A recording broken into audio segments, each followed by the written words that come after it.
This is Abe Friedtanzer from Awards Radar, and I'm so thrilled to be speaking with Diane Guerrero about Doom Patrol. How are you, Diane? I'm great. The show's out. I'm so happy to see all the work that we did. It's been so incredible. I agree. We spoke, I think it was about a year ago for Encanto, and I was looking back on an interview because I was like, I'm sure I mentioned Doom Patrol, but they're really not the same. Like, you shouldn't really be talking about both in the same interview because they're so radically different.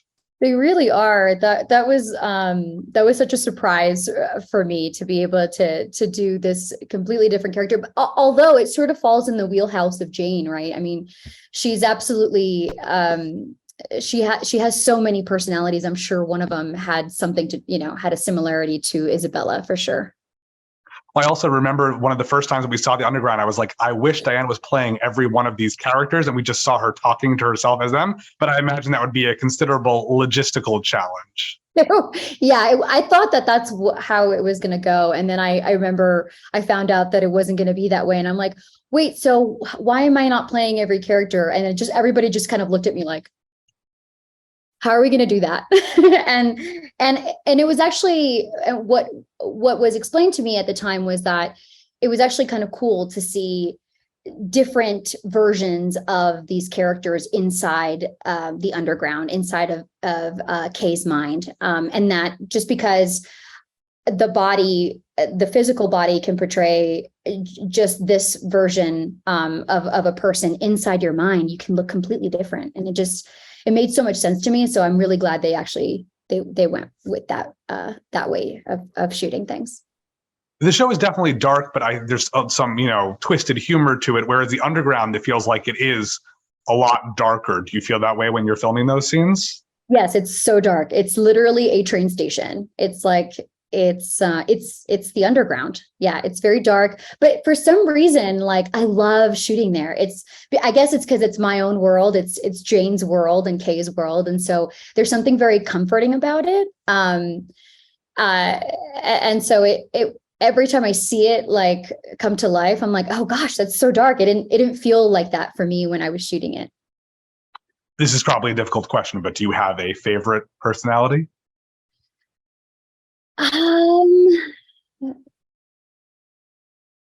That I've played. I mean, I guess I really enjoyed Baby Doll when I played her. I thought she was so fun, and I loved when she got to play with Dorothy, and they kind of got to be kids together. But then you see a different side of Baby Doll, and which she's not with us anymore, which is really sad. But it was really fun to play that version of myself. I definitely have a Baby Doll inside of me, and so that's why it was so fun to play. I also enjoyed the season premiere with Dr. Harrison. I thought we were just going to have Dr. Harrison for like the entire season now, but analyzing everybody and just sort of bringing audiences back in to reorient themselves with the show about like, here's what everyone is going through. That was so fun to play. That was, I thought that I was going to keep on playing her. And then of course I found out, just, along with everyone else, that was it. But I had played Dr. Harrison before, loved playing her, and I love playing her this season even more because she was so calculated, and we got to see a lot of like her inner workings.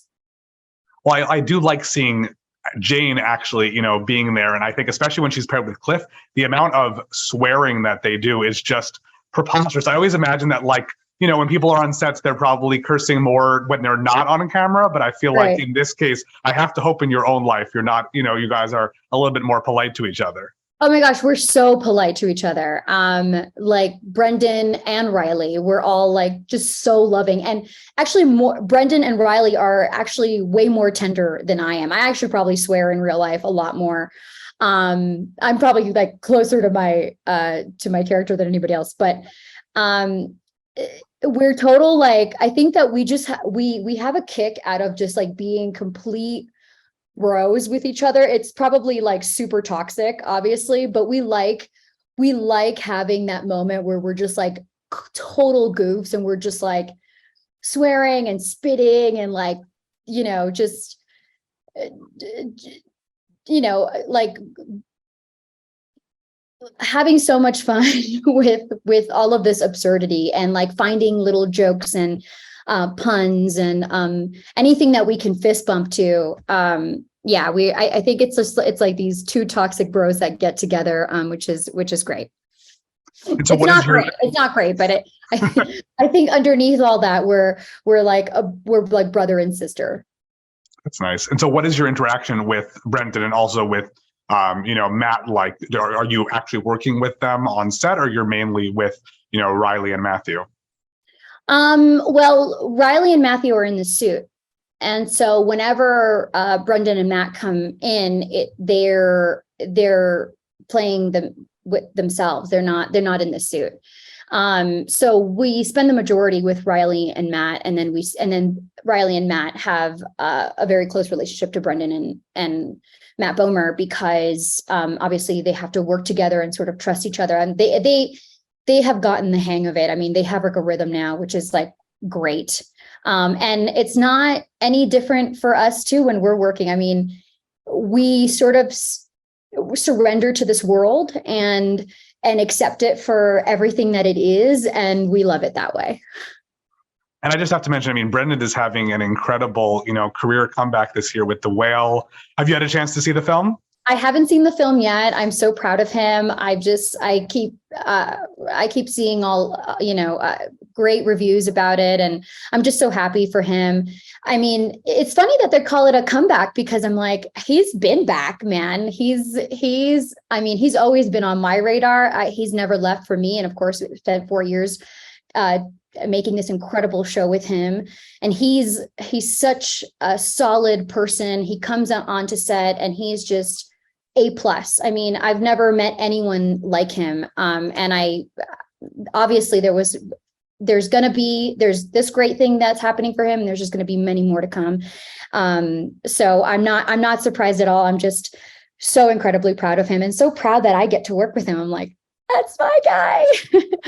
So I always hope that renewed attention, is like, well, let's check out what else he's doing, and people will come to Doom Patrol. But he's so kind-hearted and gentle in The Whale that I don't really know if people are in for, what they're in for when they come here and meet Cliff, who again is tender, but it's buried very deep under all that, Right. pulsing negativity. Well, that's just a testament to Brendan's talent, the way that he can, the way that he expresses himself, even when he comes on set and he has to be Clip Steele. I mean, I see some parts of Brendan there, but I also I'm like, oh, he's like the most gentle person ever. So he's not really Cliff, but he has some sprinklings of him, which is great. I also really enjoyed seeing Jane go with Vic to pretend to be FBI agents. And my favorite part of that was the fact that she didn't dress the part and then felt the need to explain that, it's laundry day. Right. How do you take scenes like that seriously? I want to say that was improv, and I'm sure the writers are going to be like, no, that was not, that was written in the script. But I kind of feel like maybe I did. I don't know. I'd love to take credit for it. I love it. I love those scenes where it's like, it's this super serious scene about, look, this butt that we capture may mean that we save the world. That's us saving the world. Like, this is like monumental. And Jane being upset about her outfit, something so trivial, and also like complaining to Cyborg about it. He could care less about her jazz crab shirt, and him ignoring her while she's just like kind of focused on this thing that has nothing to do with what's going on and doesn't affect it at all, because we're literally meeting with the butt hunter.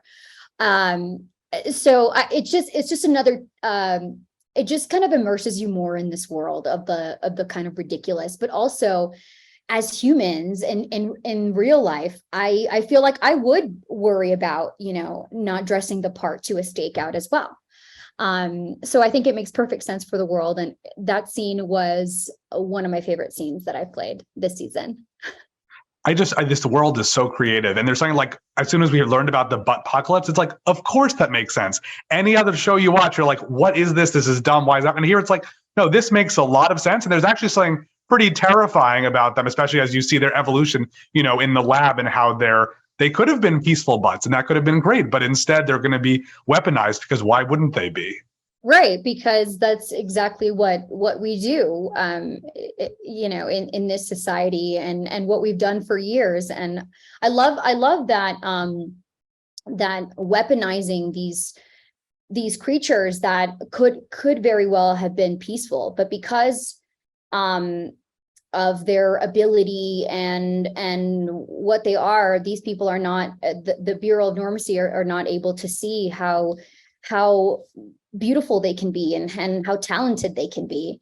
I think it's a reflection of like the world we live in. Yeah, absolutely. And speaking before of cast members who I'm sure are very nice in real life and who get a tough break on the show, Rita has been having such an interesting showcase this season. What is it like working with April? I mean, it's amazing. She's such a professional. She's so good at playing her character. She's so talented. I just love learning from her. Every little every word she says has so much intention behind it. I don't think I ever see her just like throwing away anything. I think everything has value, and that's what I love about her acting. And she's just such a generous person to work with. She's amazing. And I actually I relate to Rita a lot. So every time